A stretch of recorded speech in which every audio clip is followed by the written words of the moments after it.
Olá, movimento plano geral. Nós já estudamos anteriormente a translação, estudamos posteriormente rotação ao redor de um eixo fixo e agora o movimento plano geral. Esse vai ser o último movimento que nós vamos estudar da cinemática dos corpos rígidos. Bom, todo movimento plano geral pode ser considerado como a soma de uma translação e de uma rotação. Tá?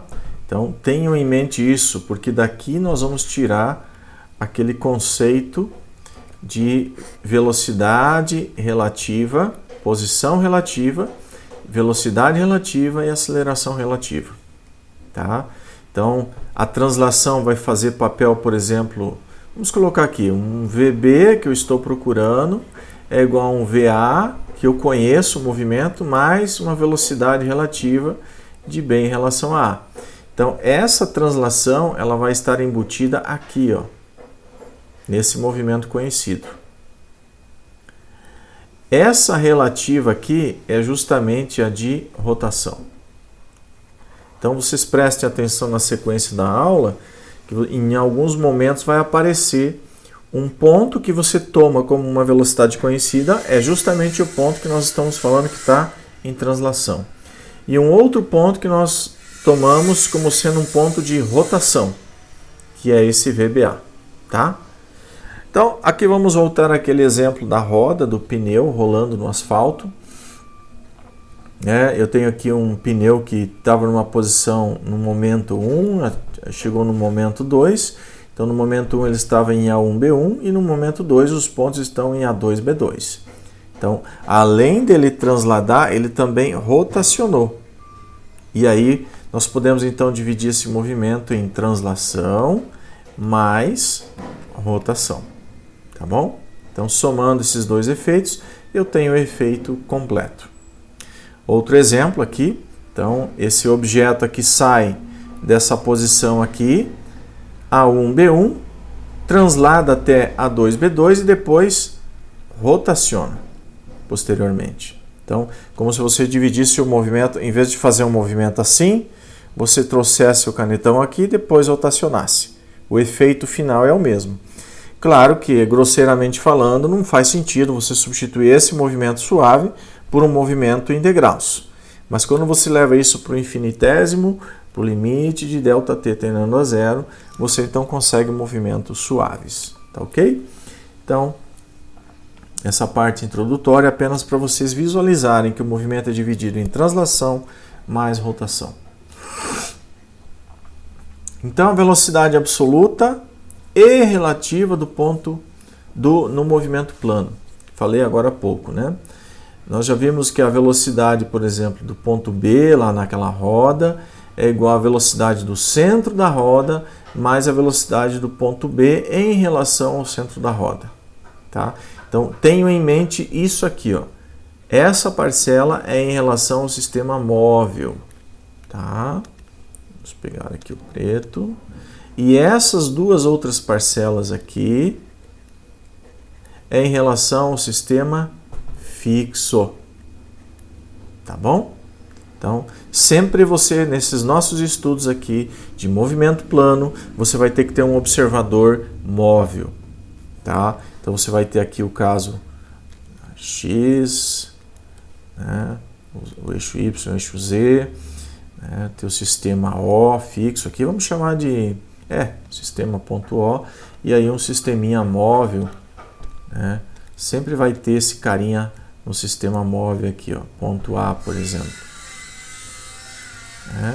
Então, aqui no solo, né, fixo na terra, você tem aqui o observador fixo e lá sobre o sistema móvel você tem o carinha vermelho aqui, sistema móvel. Olhando para quem? Olhando para um ponto B. Quem é o ponto A? É esse carinha aqui. Como é que funcionam os vetores aqui? Deixa eu só mudar essa posição do B, porque senão não vai dar para representar. Vamos pôr o ponto B aqui, ponto A aqui. Como é que funcionam os vetores aqui, A, B e BA? Como nós vimos, deixa eu ver se eu consigo voltar. Não, eu já tirei das transparências. Como é que funciona? Estão lembrados? Ó, Vamos puxar aqui o vetorzinho em preto, que é em relação ao sistema fixo. Esse aqui é o RA. Daqui até lá em cima tem o RB. E entre eles dois é a posição relativa. RB em relação a A. Obviamente que fazendo as derivadas, né, isso aqui vai dar uma soma. Fica RB igual a RA mais RBA. Fazendo as derivadas eu vou para as velocidades. Mas é assim que funciona. Então sempre nesses problemas, lembrem, quem é o meu observador móvel? Que ponto que é que está se movendo? Tá ok? Isso é importante. Bom, continuando então. Designando por RBA o vetor posição de B em relação a A e por WK a velocidade angular da placa em relação aos eixos de orientação fixa. Placa aqui, pensem em qualquer objeto no plano. Pode ser uma placa, pode ser uma barra, está no plano, né? A placa, uma placa, né? Então, ela está rotacionando. É uma barra. Vamos pegar aqui uma barra. Cadê? Aqui. Uma barra, né? Uma barra está rotacionando e transladando, tá? Então, você vai analisar ela. Esses objetos todos que eu mostrei para você sempre vão ter um vetor ômega ou saindo, né? Ou entrando na tela do seu computador, né? No meu caso aqui, se estiver entrando na tela do computador, então o meu ômega vai ser negativo, né? Na direção menos K. Se estiver saindo da tela do computador, então o meu ômega vai ser mais K. Lembram daquele exercício que eu fiz agora há pouco, no vídeo anterior, sobre uma placa girando ao redor de um eixo, tá? Lá é um caso meio que geral para a rotação ao redor de um eixo fixo. Inclusive, nem sempre o eixo Z coincide com o eixo de rotação, naquele caso. Mas para esse caso aqui, para o nosso estudo de movimento plano, que é esse terceiro caso, nós vamos trabalhar sempre com o eixo Z coincidente com a velocidade angular ômega. Tá? Isso é importante. Bom, então continuando aqui. Se o Z sempre é perpendicular à placa, ou seja, a nossa velocidade ômega sempre está no eixo OZ, então nós podemos escrever aquela velocidade relativa, VB em relação a A, como sendo ômega K vetorial RBA. Tá? Então aqui é a velocidade, lembra que a velocidade, nós já estudamos nas aulas anteriores, é igual ao ômega vetorial R. Tá? O R está no plano. O ômega está perpendicular ao raio, porque ele sai ou entra no plano. E aí eu posso trazer para esse estudo de caso aqui, que é no movimento plano, e o meu ômega ele passa a ser simplesmente ômega K. E o meu R é um RBA, que está no plano. E aí fica fácil de analisar e equacionar o meu problema. Vocês vão ver que tudo vai se resumir no plano. Então, sempre a tua velocidade relativa nesse estudo de movimento plano vai ser ômega K vetorial RBA. Tá ok? Na equação original do movimento relativo, que é aquela lá em cima, como é que passa a ser então, nessa equação que nós vamos usar? Né? Passa a ser assim, que a velocidade de B é igual à velocidade de A mais a parte relativa. Então, para esse estudo de caso, aquela equação lá em cima, equação geral, essa equação geral passa a ser uma equação específica para o movimento plano. Então, eu diria assim que vocês podem se concentrar nessa equação aqui para este tópico, porque as outras equações do V e do A nós já vimos anteriormente, né? Então, vocês vão se concentrar nessa equação para esse tópico, porque nós não vamos sair desse estudo de caso do movimento plano, tá?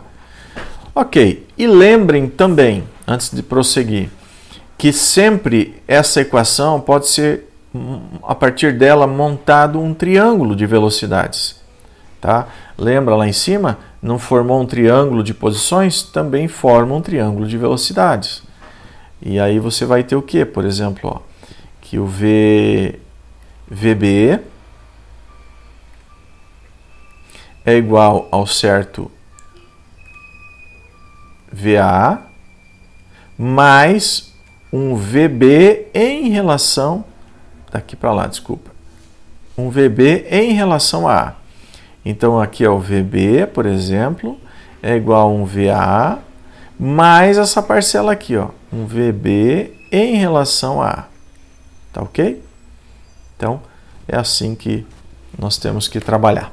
E esse triângulo de velocidade vai aparecer certamente na resolução dos problemas, usando a técnica do triângulo de velocidades. Às vezes o triângulo ele é um triângulo retângulo, então acaba facilitando algumas questões, mas nem sempre ele é retângulo. Aí você tem que usar a lei dos senos, a lei dos cossenos, tá? Mas é importante ter isso em mente.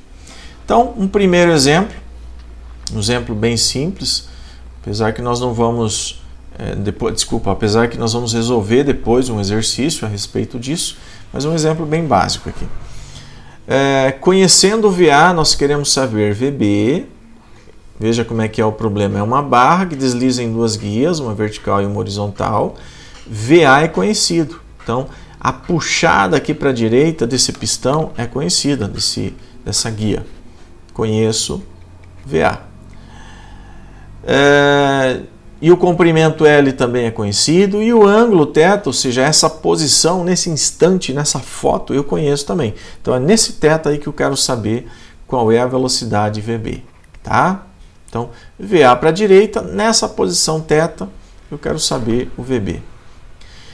Assim, para isso, escolhemos A como referência e partimos da relação. Por que o A como referência? Porque o A está transladando. Se você pegar o teu observador fixo, está fixo aqui na tela do computador, né?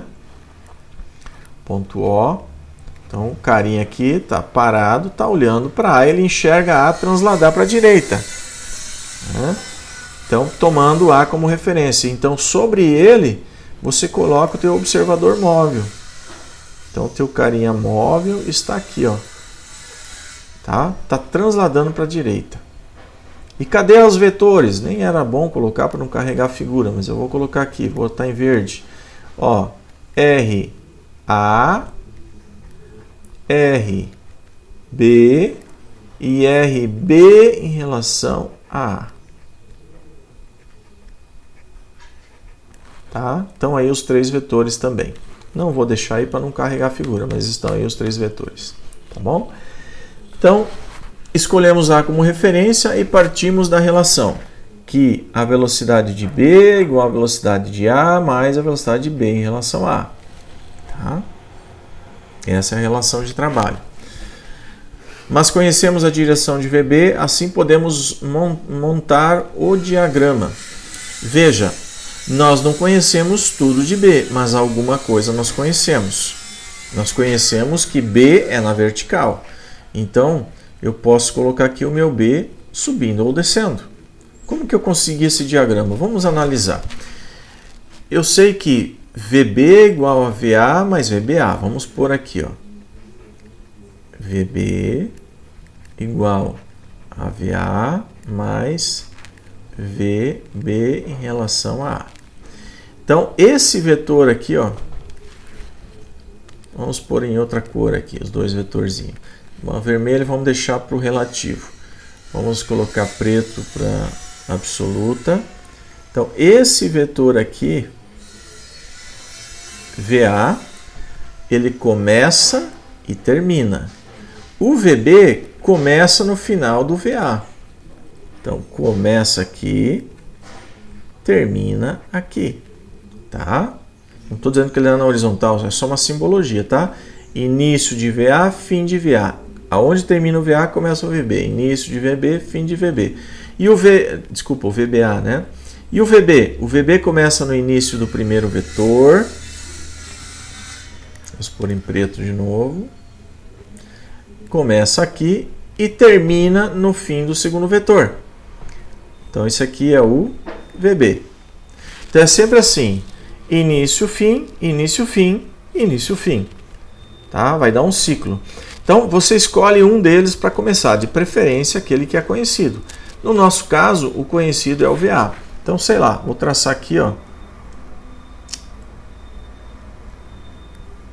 Ó, tracei uma reta e defini aqui que o meu VA é conhecido, tá? Esse VA aqui. Então, no final do VA, eu começo o VBA. Então, vamos pegar o vermelho. Aqui, ó, no final de VA, eu começo o VBA. Se eu não sei qual que é a direção e sentido, eu posso simplesmente traçar uma reta aqui, né? Infinito para todos os lados. Eu sei que essa reta é do V, B em relação a A. Agora, eu não sei onde é que ela está aqui em cima, mas sei que começa aqui, ó. Pode ser para lá ou pode ser para cá, tá? Aí eu venho com o terceiro vetor, que eu conheço alguma coisa. O VB é procurado, mas alguma coisa eu conheço dele. No nosso caso, nós conhecemos a direção. A direção é perpendicular. Então, começando, vamos pegar o preto de novo aqui. Começando do VA, o VB na vertical, né? Início de VA. VA está aqui, o início dele é aqui. Então, o VB é na vertical. Pode ser para cima ou pode ser infinito para baixo. Então, esse aqui é o vetor VB. Tá? Ó, o VA está traçado aqui e o VB aqui. Ora, só vão se encontrar aqui nesse ponto. Vamos até destacar com magenta aqui. Os dois só podem fechar um triângulo aqui. Se ele for para lá e o outro for para lá, nunca vai se encontrar, vai abrir, né? Então, só para o outro lado. Com isso, nós determinamos aqui, ó, o sentido agora. É daqui para cá, tá? Daqui para cá. E esse aqui, o VB, daqui para cá, tá bom? Sentido definido, direção definida. Agora falta o módulo. O módulo, nesse caso, é um triângulo retângulo, fica fácil. Mas se não fosse, você poderia usar a lei de senos, né? Então, por exemplo, VB em relação a A sobre seno de 90 graus é igual a esse vetorzinho VB sobre seno do ângulo oposto, que é θ. E a outra relação é o VA sobre seno do ângulo oposto, que é α. Seno de α. E aí, com essa relação, você pode resolver para qualquer triângulo, tá? Em alguns casos, às vezes você vai precisar usar a lei dos cossenos, tá? Quando você tem dois lados um lado e dois ângulos, você usa a lei dos senos. Quando você tem um ângulo e dois lados, você usa a lei dos cossenos.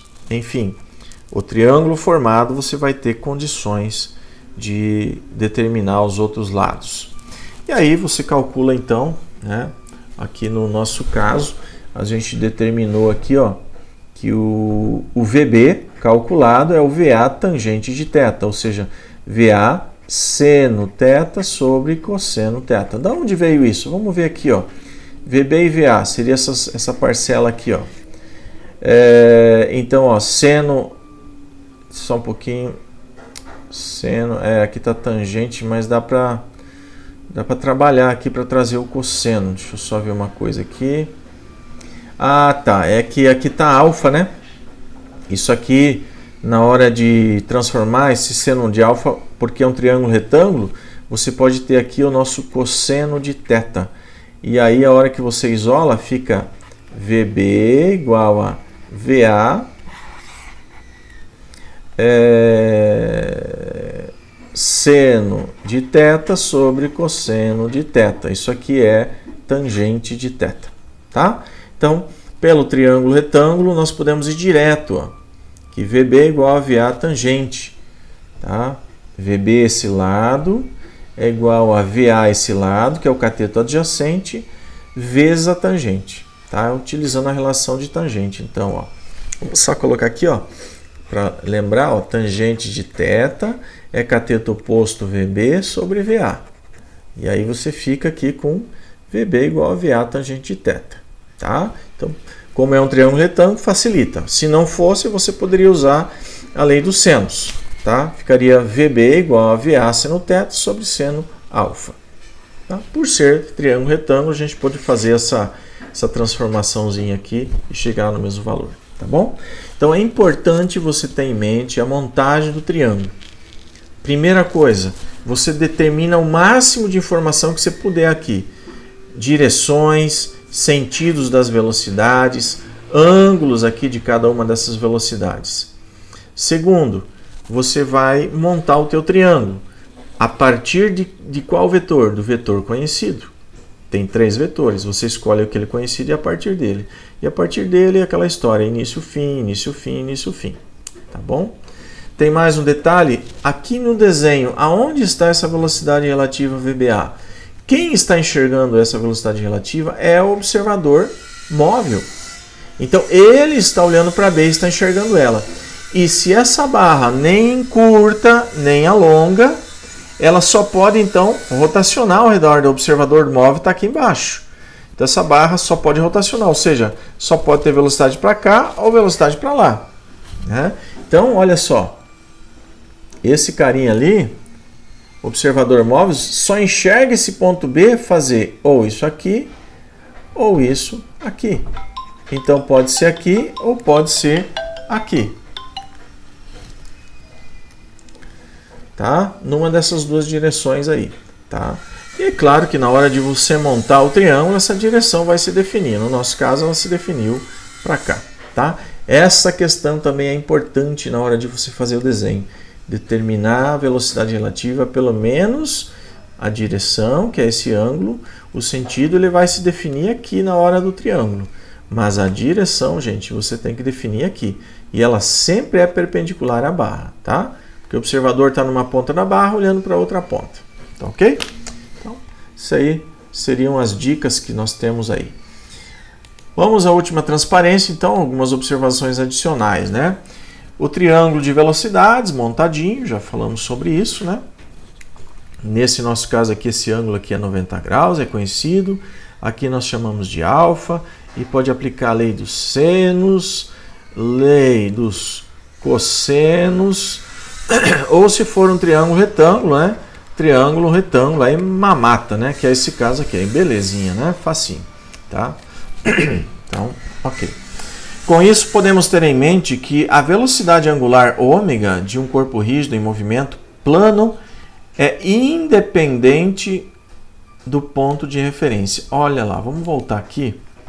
Vamos fazer um comentário adicional aqui. Ó. Como que eu determino o ômega? Eu acabei... Vou tirar um pouquinho dessas anotações aqui, só um pouquinho. Como que eu determino o ômega? Isso. Olha aqui, ó. Uma vez que você localizou a relativa, lembra que a relativa nós já vimos anteriormente, aqui, ó. Ela sempre é dada por ômega R. Tá? No frigir dos ovos vai ser ômega R. Por quê? Porque esse vetor está no plano e o ômega é perpendicular a ele. Então, na hora que você fizer aqui o módulo de VBA, que é o produto vetorial, você tem o módulo do primeiro, o módulo do segundo, vezes o seno de 90, que é 1. Então, o módulo aqui, acabei colocando aqui o vetor, né? O módulo é ômega R. Então, uma vez que você tem a relativa, preste atenção. Conhecendo a relativa, você pode vir, ó, achar o ômega dividindo pelo raio, que no nosso caso, o raio, no presente caso, é o próprio comprimento da barra. Tá bom? Então, é isso que está falando lá, ó, nesse texto aqui para vocês. Ó, que o ômega ele não depende de mais nada, a não ser do comprimento da barra, ou seja, do raio, e da velocidade relativa. Tá? Então, ó, com isso podemos ter em mente que a velocidade angular ômega de um corpo rígido em movimento plano é independente do ponto de referência. Não importa onde é que o cara está olhando. Se está olhando de A, está olhando de B, está olhando de C. Da onde ele olha, ele vê aquela barra girar com um ângulo de... um ômega de 10 radianos por segundo, por exemplo. Né? O cara olha daqui, vê 10 radianos por segundo. Outro cara olha lá de cima, vê 10 radianos por segundo. Tá? É independente. Tá? O que importa é que a inclinação da barra mudou. Né? Não importa de onde você está olhando. Quando diversas partes do mecanismo estão conectadas por pinos, por exemplo, a análise do mecanismo pode ser efetuada considerando-se cada parte como um corpo rígido. Então, eu até citei lá no início do conteúdo. Se você tiver aqui, aqui ó, está rotacionando aqui, isso aqui é fixo, tá? uma barra aqui, uma barra aqui, uma barra aqui. Essa aqui também está fixa aqui na parede. Então, olha só. Essa aqui rotacionou, esse ponto aqui movimenta essa barra aqui, e esse ponto aqui movimenta essa barra. Tá?